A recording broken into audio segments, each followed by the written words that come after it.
The lantern beneath the snow in the mountains north of Kyoto, where cedar forests climb into mist and snow buries all the roads each winter.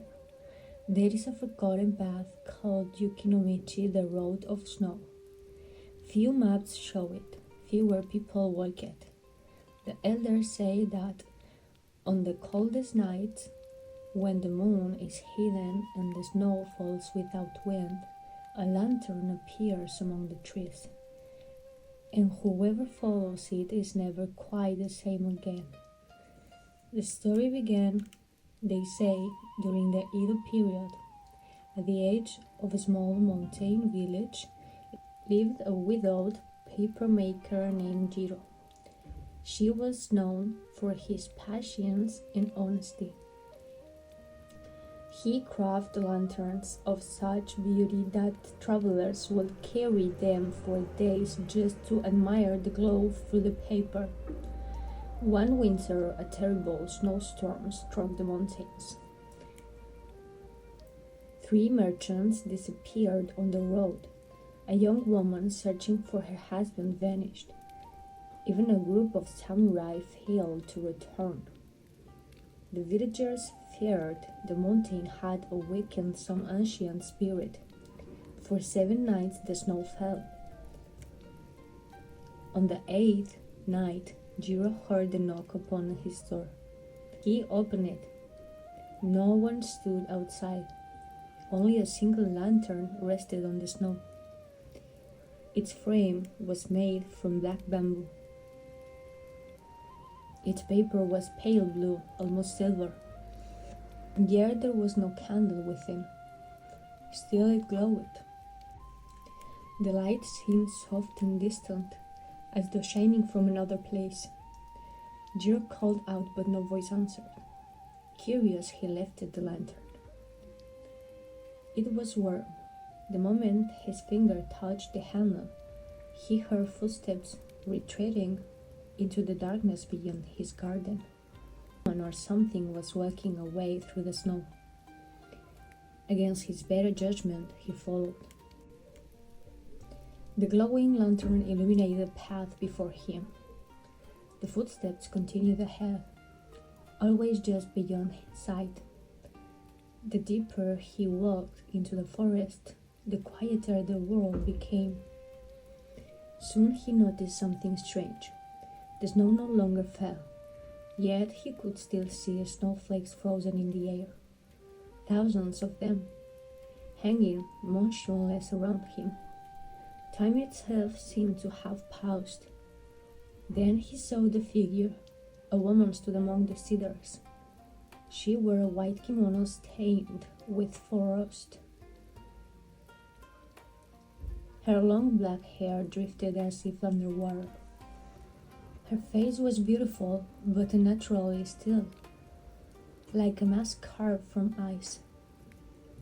She carried no lantern, yet the blue light seems to follow from her shadow.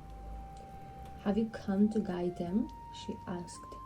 Jiro did not understand. Guide who? The woman pointed into the darkness. Shapes emerged between the trees.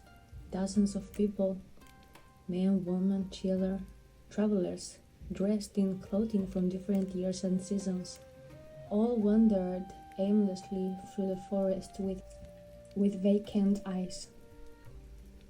Some appeared decades old. Others looked as though they had vanished only yesterday. Jiro recognized one of the missing merchants. The man walked silently past him, leaving no footprints. "What happened to them?" Jiro whispered. "They followed the wrong light," the woman replied. Then she turned away. The frozen snowflakes trembled. For an instant, Jiro thought he saw countless lanterns glowing among the trees. Hundreds, thousands, like stars scattered through the forest. Each lantern carried a faint human face within its paper walls. Watching, waiting. The woman spoke again. "Every winter the mountain remembers those who are lost. Jiro felt a chill deeper than cold. "Where are you?" For the first time, she smiled, and somehow that smile frightened him more than anything else. "I'm the keeper of the road no longer traveled." Then she vanished. The forest returned. The snow began falling once more. The lantern in Jiro's hand went dark. He stumbled home before dawn. No one believed his story. Not entirely. Yet over the following weeks, strange things happened. The missing merchants returned to the village. So did two travelers, and the young woman who had vanished searching for her husband. Each emerged from the mountains confused and exhausted. All claimed the same thing. They remember following a lantern through the snow. Then nothing. Months later, spring arrived. The mountain roads reopened. Life returned to normal. Until the next winter, another storm, another disappearance. And once again a blue lantern appeared at Jiro's door. This time he understood. He followed the light willingly. Night after night. Year after year. Whenever someone vanished, he walked the snowy road. The mysterious woman would appear.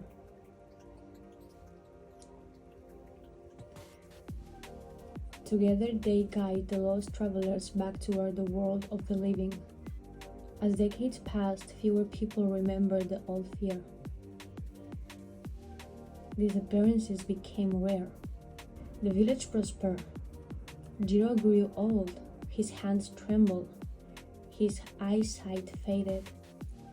One winter evening, after rescuing a young boy from the mountain forest, he knew his strength was nearly gone. That night he asked the woman a question. "When I die, who will guide them?" The spirit looked toward the snow-covered trees. For a long time she said nothing.